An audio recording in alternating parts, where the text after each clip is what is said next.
So your name is? Frances Foster Ormrod. And was Foster your maiden name? Yes. F-O-S? T-E-R. And where and when were you born? Laredo, Missouri, September 24th, 1920. December 24th, 1920. And what was the name of the city again? Laredo, Missouri. Laredo, Missouri. Can't say I've ever been You there. probably haven't, it's a small town. Does it still exist? Yeah. Because I know some towns have disappeared. Yeah, some of them, or some of the little villages around have disappeared in our neighborhood. What was Laredo like? You What, mean- what did people, was there a... Well, it was a train deal. The train had a roundhouse there. The train, I don't know what company it was, but they had a roundhouse. And it was built around the roundhouse, I guess. So a lot of people worked for the railroad, I assume. Some did, I don't know how many. My best friend's father did, I don't know who else did. Do you remember as a little girl playing in Laredo what you wanted to be when you grew up? Don't remember giving it a thought. What did I was you, living in the present, I guess. I wasn't thinking about the future, just having fun being a girl? What did being your, a child. what did your dad do? Well, at that time, he was a contractor and builder, but when I was 6, we moved to a farm, and he became a farmer. So I grew up on a farm, really. And mom? My mother, well, she did housework before she was married, and after she was married, she stayed home. So the traditional role of a wife at that time. Yeah, Yeah, because not as many women worked in the work field at that. Married women worked in the work field. well, my mother did work. She took care of her father-in-law, who was a Civil War veteran, and he had both legs removed, and she took care of him, so she got paid. Wow. Did she live with the family or? Oh yeah, no, we lived with him. Oh, you lived with him. Yeah, Okay. that was the reason we moved to the farm. Moved to the farm was because the son that was living with him went to Oklahoma, so we went to take care of him. So what year did you finish high school in? 38. And where were you when Pearl Harbor happened? Teaching rural school in Missouri. So did you you went and got a teaching certificate? Did you go away to college for how long? Well, I went to well, at that time you were supposed to go to college 2 years before you taught. But there was a school that didn't have a teacher, so I taught with one summer of college, and then after that I went for a full year. And then after that I just go summers till I graduated. And I graduated in 46. 46, 44. 44 it would be out, been 44. Okay. So when you heard about, now, hearing about Pearl Harbor out there versus hearing about, on the West Coast, it was a lot closer because everybody was afraid the Japanese were going to attack here. What was it like hearing about Pearl Harbor where you were? It was terrible. Everybody was terribly upset, and everybody wanted to do everything to help. Nobody complained about rationing or anything. And the rationing, how bad was that? Well, we had a different foods rations. You could have very little sugar and very little meat. And I think family was allowed 3 gallons of gas a week. Anyway, limited gas. But I don't think the rationing bothered us too much. I guess we complained about, not really complained, but we missed having sugar. So did you continue with teaching or did you go right away? No, I continued with teaching, and I only worked at the defense plant 2 summers. And one summer, the first summer I worked, rural school just held for 8 months, so I got out early. And I would have been able to work 4 months, but I stayed in September and worked 5 months. And then I taught school on Saturdays to make up the month that I missed in school. See, everybody was willing to help. I don't remember any kid or anybody complaining about going to school on Saturday. And they did it because I stayed a month later and worked in the defense plant. Wow. So where was the defense plant It at? was in Detroit. And how far away was that from where you were? Oh, hundreds of miles, I don't know. Yeah. So you moved and... Well, I stayed with an aunt and uncle. I had an aunt and uncle that lived there, and I stayed with them. And did you go to the defense plant out of patriotism or because it was a good job or? Well, probably both, but it was to get a better job or to get some income for the summer. And I don't remember what I got. I think it was 80 cents an hour. but it was much better than teaching. Still is. So what did you do at the defense plant? Well, I worked, they made parachutes, and I tied the shroud lines, they call them shroud lines, the lines to the harness. And then after they were tied, they went on and were stitched down permanently. And then we marked USAF on it, had a press that put USAF on every panel. What was the place like? Can you kind of paint me a picture of the plant you worked Well, at? it was a car plant, I think, an automobile plant, but it was a great big space, and we worked on great long tables. The parachute was stretched out on the table, and one girl sat on each table and tied the shroud lines. And then when they were done, we rolled them up and put them in a place to be picked up to be stitched. And they hired a young man from the South, black man, and he was supposed to carry the parachutes to the seamstresses. And he refused. He says, "I'm not getting near those white girls." Wow. So was it all women in the plant, pretty much? Well, it was all women that I worked with, but our boss was a man. Oh, so you still had a male boss there. Yeah, he was a young man. He was probably 4F. He didn't look very healthy, but he was young, and he was very nice to work with. And the plant was, like you said, it had done tires before, and during the war it had been changed over to... So did you realize where these parachutes were going? I mean, did you ever talk about, boy, these were going over with our young men over to... I don't remember. I knew it, but I don't remember talking about it. But I did ask the guy if he was sure they worked, and he says, "Yes, I test them." And I says, "You test them?" He says, "Well, we put a dummy on them. And if you'll come a certain place at a certain time, you can go up in the plane and see us test them." But I didn't go up. So they really did test them, huh? Yeah. Well, I never thought about that. I guess you do have to... Well, you had to be sure they'd work. Huh. So where were... Did you get to know other women there? Or were you so busy working that you really didn't? Oh, yeah, it was a very social situation. We were just sitting at tables, and it was quiet, and we just talked to each other. And I made one friend that I have for a lifetime friend, so to speak. I think she's died now, but she used to come visit me, and I went to visit her once. And where was she from? Where were She was from Tennessee. So where were some of the other people from? Were they from all over? They probably were, but I think most of them were from Detroit. I think most of them were local girls. And some of them were married women. One woman had a baby, and I went to see the baby, which is country style, I guess. Country people go to see babies. I don't think anybody else did. But she told me I could come, so I went to see the baby. Huh. So being in Detroit for you was the big city. Oh, yeah, it was a big change. Did that change your life at all, moving to the big city, or? Oh, I don't think so. You just were who you were, and... Yeah. Huh. And I went to work by bus, and it cost 5 cents each way. And I had about a block, less than a block walk from the bus line to my uncle's house. And did you work 5 days a week? I'm sure we did.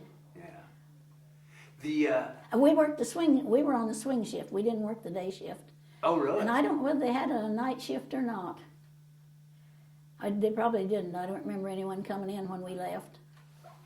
Now, it's interesting because you talked about the young colored gentleman that took the parachutes. And... Well, he didn't take them. He wouldn't do it. Oh, he wouldn't do it. He refused to do it. I think he did other work around for them. They didn't fire him. But he moved other stuff around, but he didn't get near us. Now, what about the women? Were they? I just have to be careful because I got I'm sorry, I got my microphone there. So, but were the other women all Caucasian, or were they? They were all white girls, and they were all quite young. There wasn't any old people working there. Might have been some old men in the office, but there wasn't any old girls doing the work. They were probably all 30 and less. Do you know if any of them had? Because you said some were married. Yeah. Husbands in the military? Oh, I'm sure they did.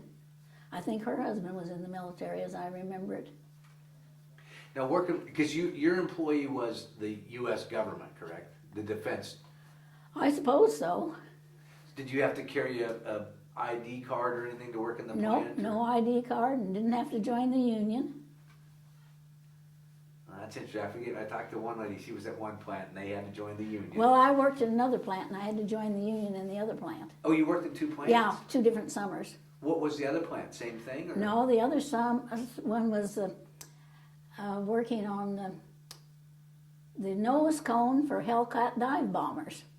And we drilled holes, and the holes were where you got the pieces and set them up.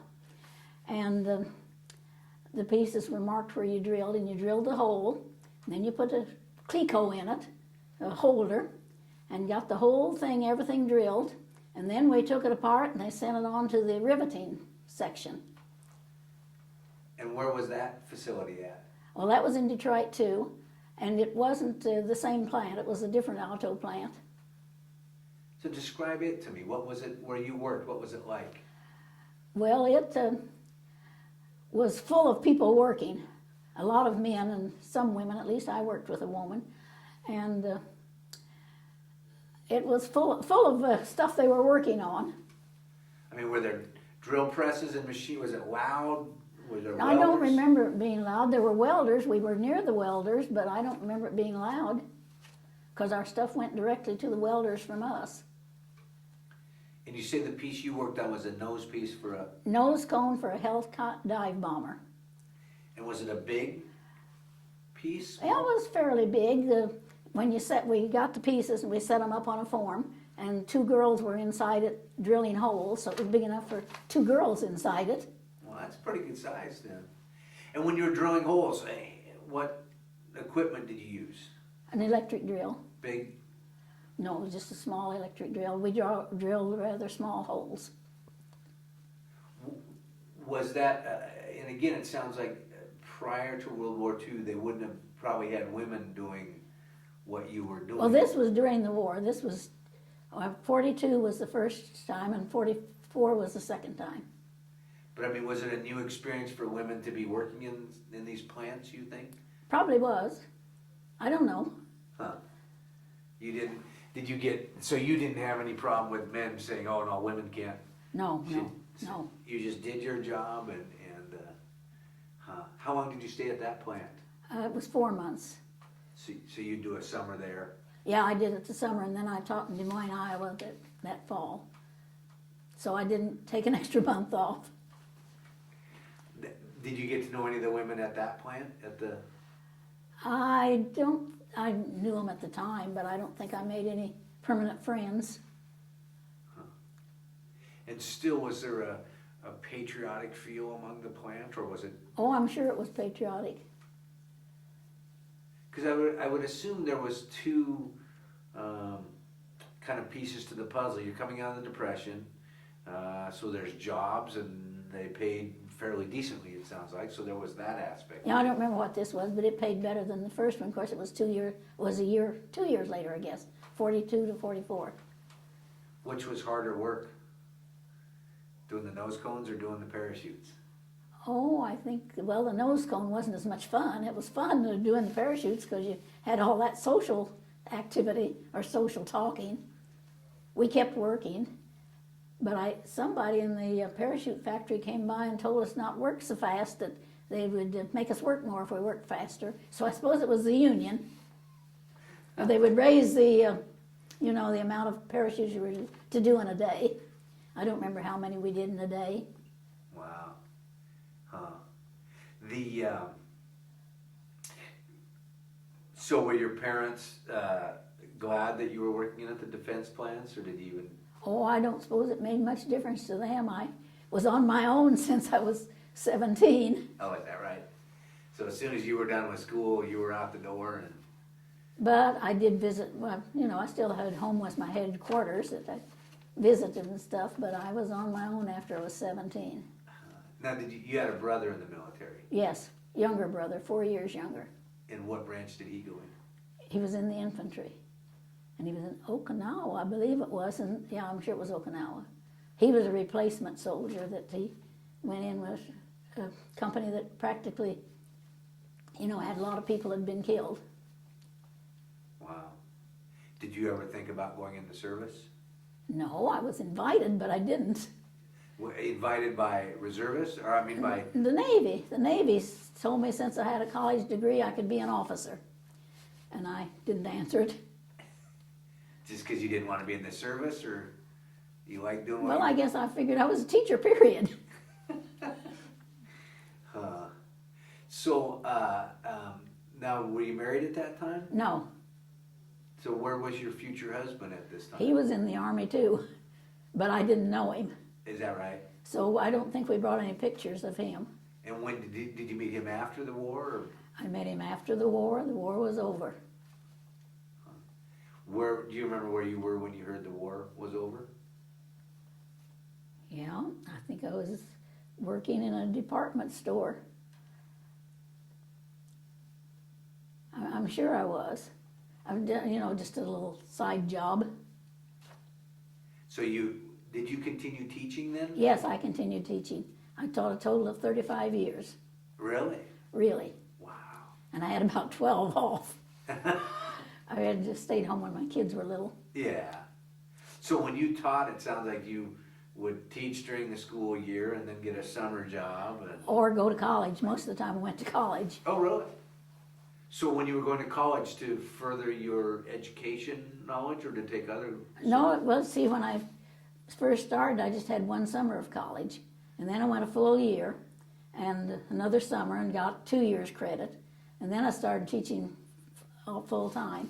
And then practically every summer I'd go to college and get some more credit. And eventually, well, not too long, it took a total of 6 years, I guess. I got my degree and taught school 5 years doing it. Wow. I just had a thought and it went out of my head. In going to, did a lot of your friends that you grew up with, a lot of the women go on to college, or did they? No, very few. The country kids I grew up with, most of them didn't even go to high school. And what would they end up doing? What would the women end up doing? They would marry and be housewives. And most of the men farmed or went someplace and got a job. Do you think that World War II changed that potential for women? That opened doors for? Because here you got to go work at. It probably did, but I hadn't thought about it. It's always interesting perspectives because it sounds like you grew up and your parents had you work. I mean, you had a good work ethic to begin with. You just did whatever it took to. Yeah, I had to do a lot of farm work before I got other jobs. I mean, on our own farm.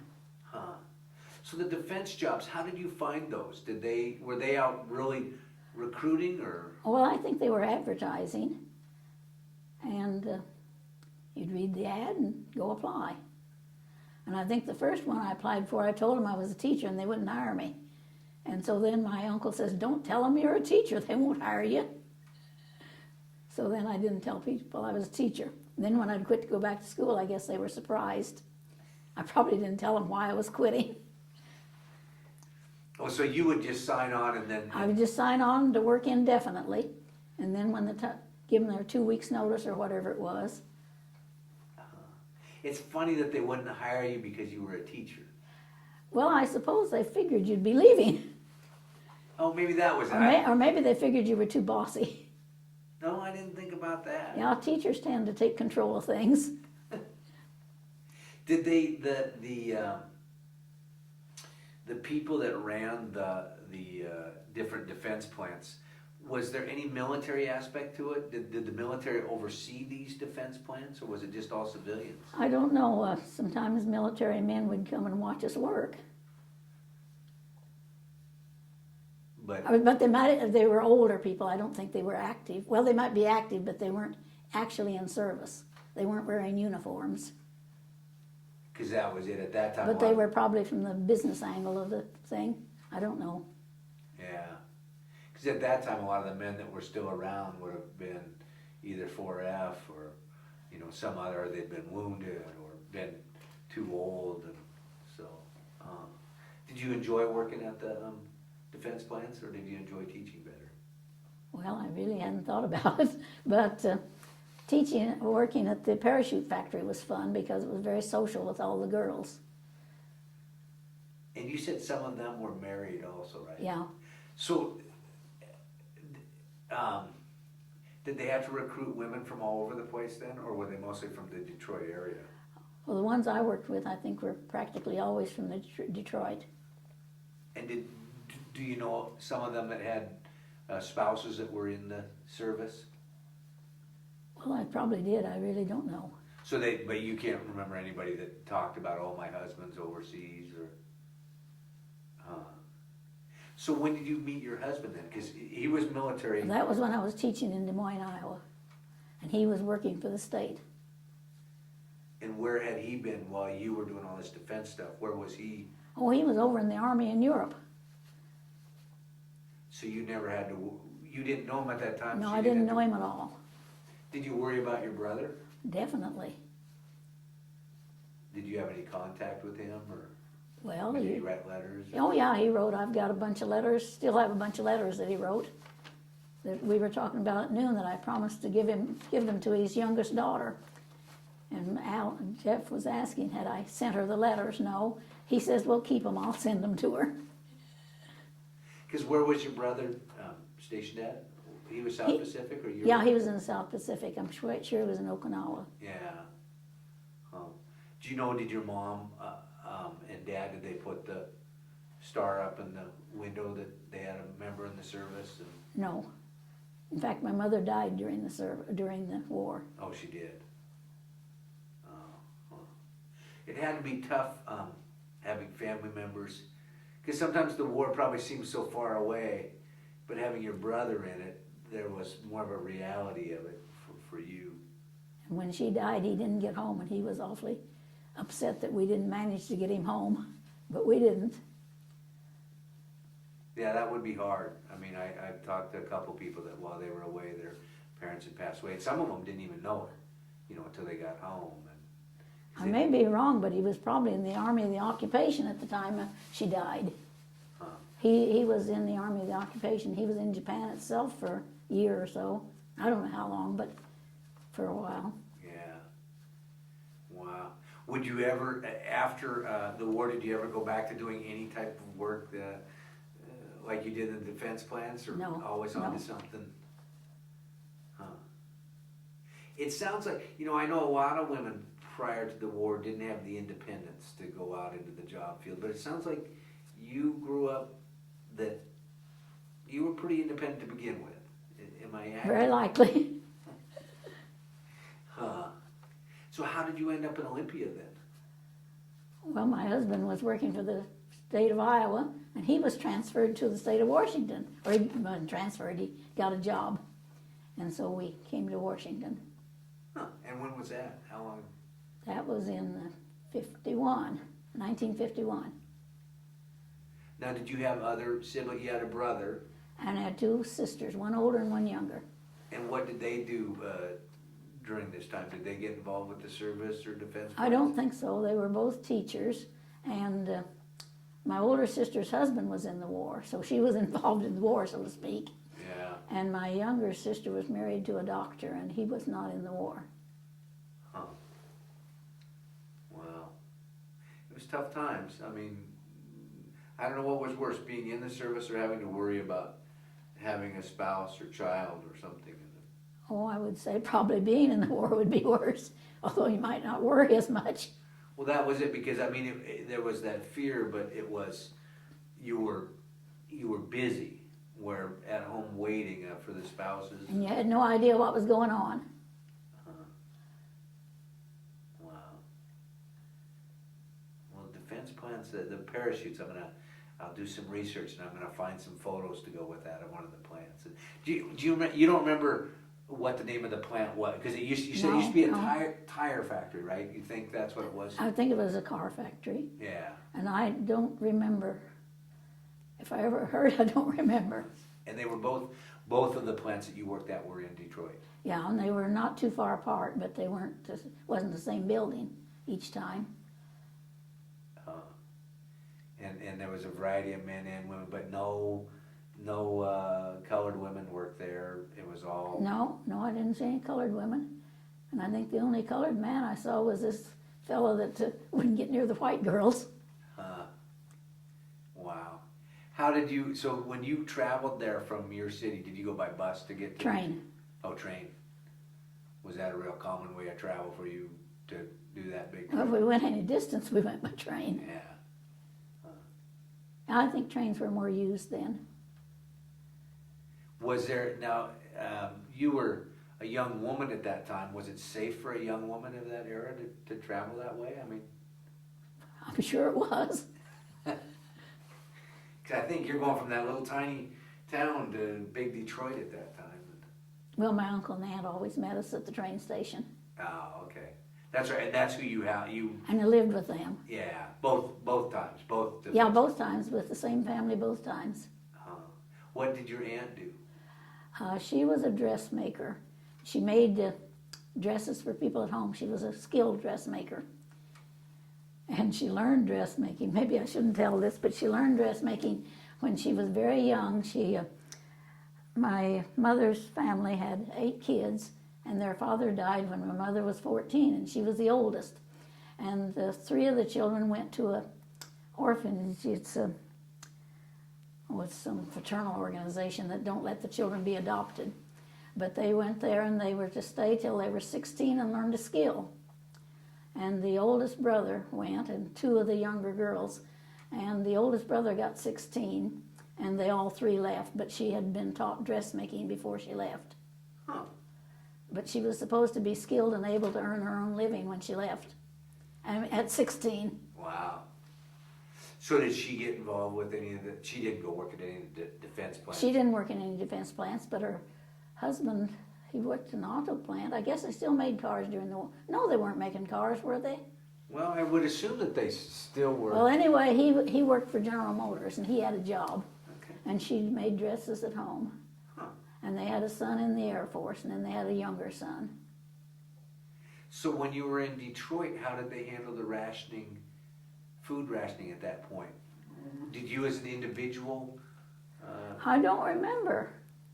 Maybe I took my ration book and they used it, but I know what, after I was doing light housekeeping and while I was teaching, we used our ration books. So probably I took my ration book there, but they furnished the food, so I don't remember anything about it. You ate with them. Yeah. So, yeah, that's probably what you did do.